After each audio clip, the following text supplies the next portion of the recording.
Bonsoir chers tous, salutations à toute la plateforme, à tout le groupe privé VIP millionnaire. Alors donc, écoutez très bien ce tutoriel. Il va nous permettre de regrouper les éléments du dénichement.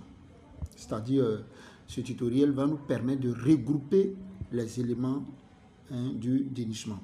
Alors donc, je les ai scindés en quatre, je crois bien en quatre groupes.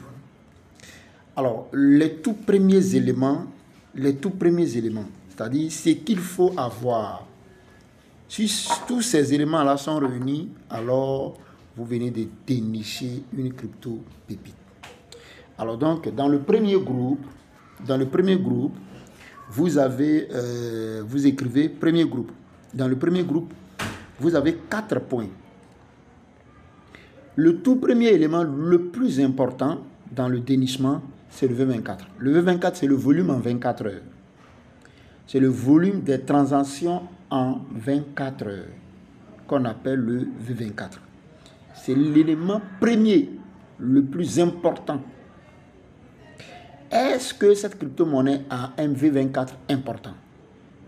Le deuxième élément, c'est la liquidité lock. La liquidité bloquée. Que ce soit à 100%, à 95%, à 99%. Si c'est 100%, c'est bon. Mais une bonne liquidité lock. Et moi, je varie mes liquidités minimum à partir de 250 à 500 000 $. Parce qu'une crypto sérieuse, voilà. Le troisième élément qui est important, mais puisque nous sommes en train de dénicher une nouvelle crypto, alors on va le négliger. Le troisième élément qui est important, c'est le market cap. C'est la capitalisation boursière. La capitalisation boursière est le troisième élément le plus important. Mais ici, il est moins important puisque vous voulez dénicher ou vous voulez tôt la crypto. Donc là, vous ne regardez pas le market cap. Parce qu'une crypto ne peut pas naître il y a 2 heures, 5 heures du temps. Et puis, cette crypto-là va avoir un market cap de, je dis n'importe quoi, de 5 millions de $. C'est pas possible.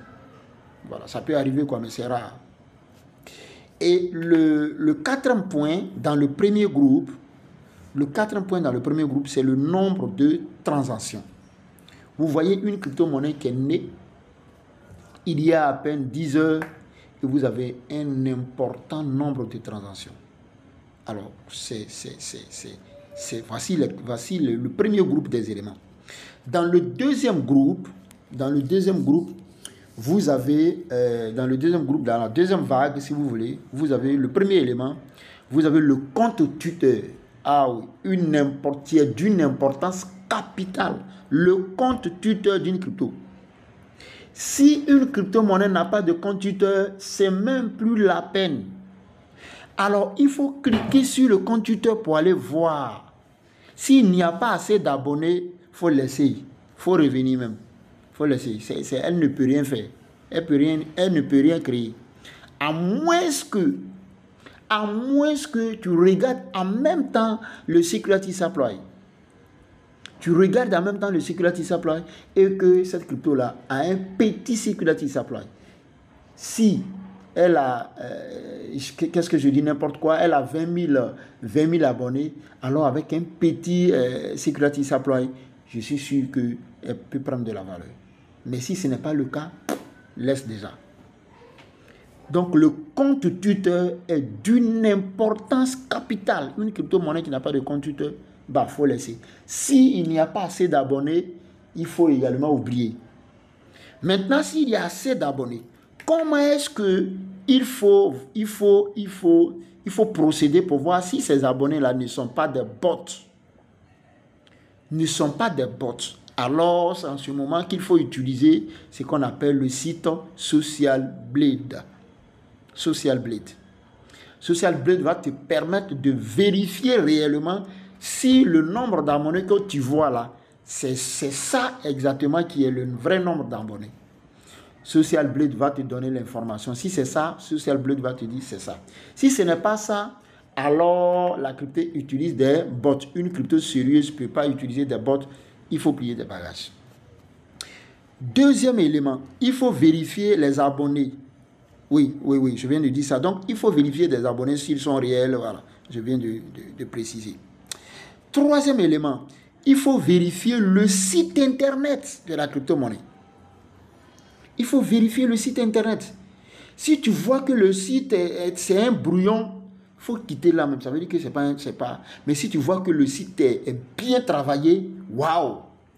Toi-même, tu regardes le site internet d'une crypto-monnaie, puis tu cries waouh! Ça veut dire que le projet est sérieux. Voilà le deuxième groupe. Le troisième groupe, c'est-à-dire la troisième vague d'analyse, il faut regarder ce qu'on appelle le score de sécurité, qui est d'une importance aussi capitale. Le score de sécurité. Et pour voir le score de sécurité, il faut aller sur Destood. Tu tapes la crypto-monnaie et Destood va te donner tout ce que je suis en train de dire là. On va faire ça en pratique. Voilà, on va faire ça en pratique. Alors donc, il faut aller sur Destood. Et je vous préconise un score de sécurité supérieur ou égal à 80. Un score de sécurité supérieur ou égal à 80. Si vous avez un score de sécurité qui est en deçà de 80, ne prenez pas. Voilà, abandonnez déjà la crypto. Deuxième élément, dans la troisième catégorie d'analyse, on a l'analyse du smart contract. Il faut prendre le smart contract et il faut utiliser le site